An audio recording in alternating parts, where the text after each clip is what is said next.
Labadiena ir šiandien džiaugsmas. Kuo aš džiaugiuosi? Nesvarbu, kad tamsu, nesvarbu, ar šviesu, ar pavasaris, ar vasara. Nesvarbu, kada, kokiu poros metu ir kokiuose aplinkybėse jūs piešiate, bet džiaugsmo žaidimas jumise turi gyventi ir įsigalėti. Taigi, džiaugsmo žaidimą mus moko žaisti Poliana. Šitą knygutę rekomenduoju perskaityti, kas yra neskaitę. Paprasta, elementaru, bet naudinga, ar ne? Ir šiandien tiesiog gražiais burbuliukais piešiame savo džiaugsmą. Kuo aš džiaugiuosi? Iškelkime į paviršių, pasidėkime į paviršių tiesiog pačiame gražiausiame paveiksliukite, kuo aš džiaugiuosi. Aš piešiu į mažą lapuką, bet jūs dabar jau paskaičiuokite savo laiką.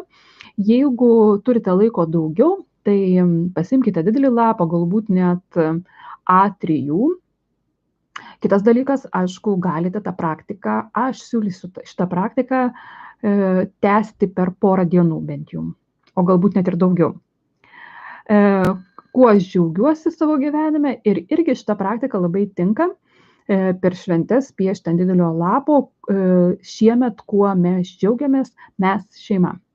Irgi kiekvienas nupiešia savo apskritimą. Na ir sakykime, šiandien dabar aš džiaugiuosi apskritai, kad piešiu. Aš džiaugiuosi, kad prasidėjo šitas kursas ir jisai įsibėgėja, yra, man smagu. Aš džiaugiuosi, kad kasdien turiu įvairiausių idėjų, kurios mane džiugina. Aš džiaugiuosi, kad moku praskaidinti savo kasdienybę. Aš džiaugiuosi savo sveikata. Aš džiaugiuosi savo džiaugsmingų požiūrį gyvenime. Aš džiaugiuosi, kad sėkmingai įgijau daug žinių šiemet. Vieni kursai, antri kursai, treti kursai. Aš džiaugiuosi, kad sutikau daug naujų smagių draugų. Aš džiaugiuosi, kad tiesiog esu.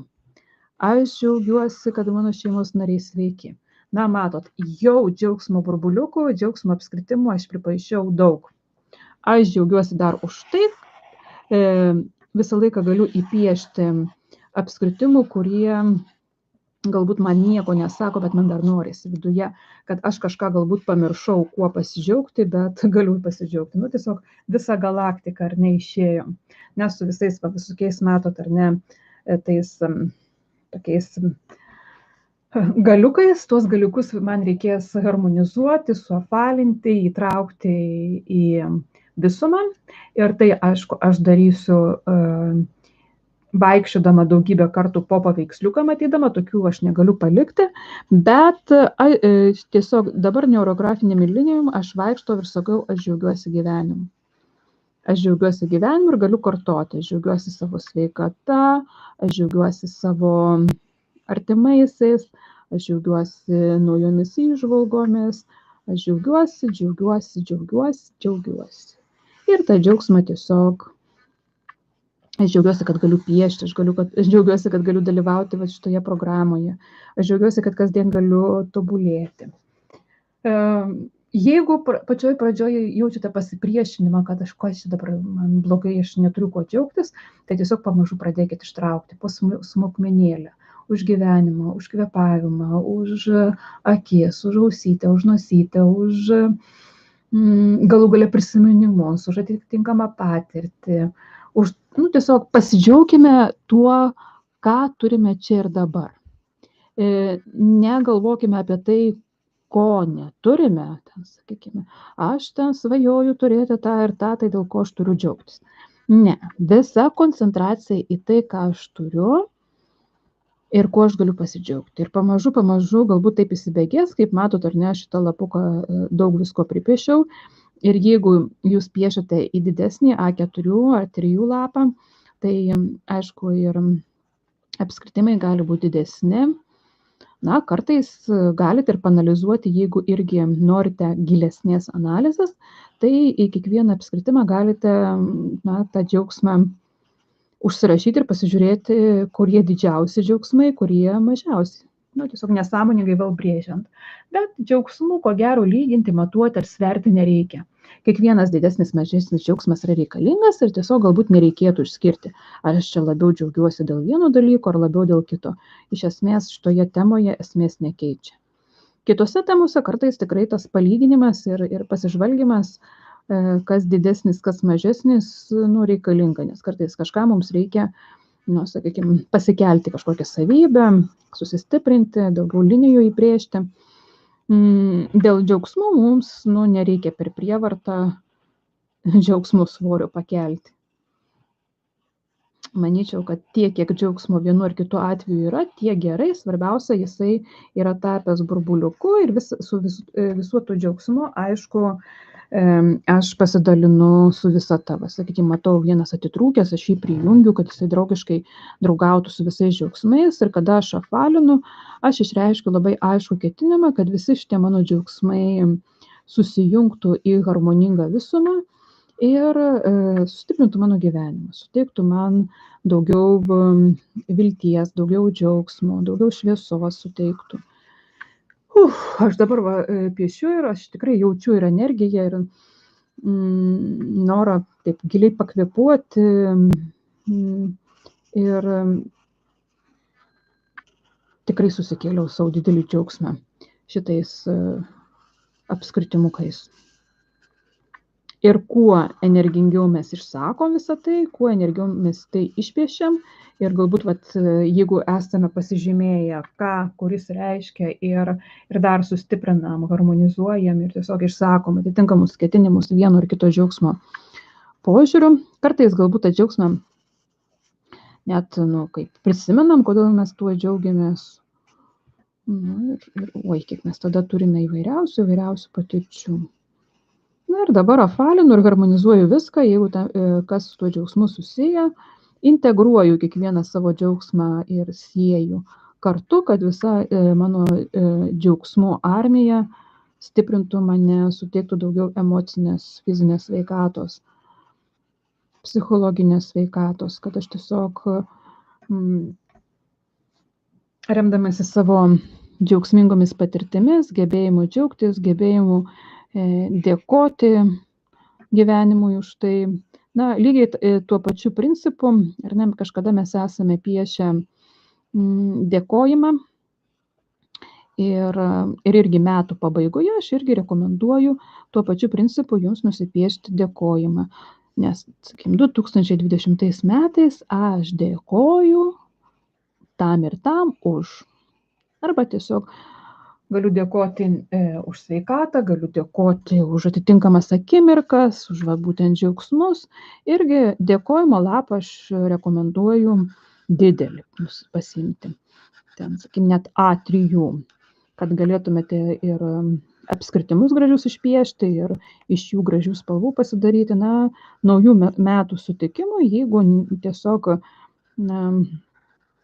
neplanuojate kažkokio labai aktyvaus, sakykime, ten triukšmingo naujų metų sutikimo, norisi tokios, sakykime, harmoningos atmosferos, tai tikrai galima dėkingumo praktiką tokią pasidaryti, už ką šiais metais esame dėkingi. Ir prisiminti svarbiausius metų įvykius, kartais galbūt padėkoti ir kažkam tokiam, kur nelabai kažkas gero buvo, bet jeigu iš to kažko negero gavote gerą pamoką, irgi reikia padėkoti. Nieko šiaip savo gyvenime nevyksta. Ir labai gražiai nuspalvinti, labai gražiai ten visokiais linijomis išraižyti, kaspiniukų pridėti, ketinimų prisakyti, linkėjimų prisakyti ir turėti, naujametinį arba kalėdinį, aišku, kalėdų vakare irgi piešti. Tiek vienam, kas, sakykime, neįtraukia šeimos narių, nori piešti vienas, tiek dviese, tiek didesnėje kompanijoje. Tiesiog leisti savo ir leisti savo artimiesiems pažaisti linijomis, pažaisti spalvomis ir dėkojimo, būtent tokia arba džiaugsmo praktika, jinai apjungia. Sujungia, tiksliau, šeimos narius, sujungia artimuosius ir suteikia visai gerų tokių patirčių ir ypač kartais, kai praeina metai, mes galvojam, lyg ir nieko neįvyko, čia visa rutina ta pati, bet rutina tikrai niekada net rutina nebūna ta pati. Toje rutinoje yra tikrai daug šviesos tokių žiburėlių ir tam tikrų naujienų ir kai pradedi rinkti, tai pamatai, kad oho, kiek per tuos metus visko įvyko, kokių pokyčių įvyko ir asmeninėme lygmenyje, ir aplinkinių lygmenyje. Na ir šitaip žaisdami mes pasikeliame savo energetiką, daugiau šviesos, daugiau džiaugsmo. Na ir aišku, dėkingumo tokią arba džiaugsmo praktikėlę mes galim atlikti kaip refleksiją kiekvienos dienos pabaigoje. Jau tada mažame lapuke pasižiūrėti, už ką aš šiandien džiaugiuosi. Tai žinokit, tikrai yra labai gera praktika. Nusispalvinti savo dienos džiaugsmus, susikoncentruoti visą fokusą į tai, kuo aš džiaugiuosi. Na, o jeigu tą dieną įvyko kažkas tokio, kas tikrai sudėtinga džiaugtis, arba tiesiog jau galvojate problema, tai atskirame lape galbūt pasidaryti būtent išmetimą, o šalia jau nusipiešti kitą piešinuką džiaugsmų. Ir tada išeis harmonija. Kažkas įvyko nelabai, šiek tiek harmonizavau ir pasižiūrėjau, ar nėra kompensacinių dalykų. Paprastai to, kas gero, būna daugiau negu to, kas blogo. Atitinkamomis dienomis galbūt kažkas ten svorio kategorijoje gali būti ir tamsesnio, bet kitą dieną vėl svorio kategorijos keičiasi ir vėl ateina daugiau šviesos negu liūdesio. Svarbiausia, prisimenate, kur yra nukreiptas mūsų žvilgsnis, kur yra mūsų fokusas. Kai mes susifokusuojam labai labai atidžiai į tai, kas vyksta, mes matome, kad tie svorio centrai gerų ir kažkokių negatyvių, tamsių dalykų mūsų gyvenime, jie kartais būna apylygiai, bet dažniausiai vis dėlto dominuoja šviesos spalvos ir teigiamieji gerieji dalykai, kai pradedi į juos koncentruotis. Taigi, linkiu Jums pabaigti gražiai praktiką, nuspalvinti, harmonizuoti, išpiešti galbūt naujų kažkokių figūrų ir su džiaugsmu šitą praktiką pabaigti. Iki kitų susitikimų.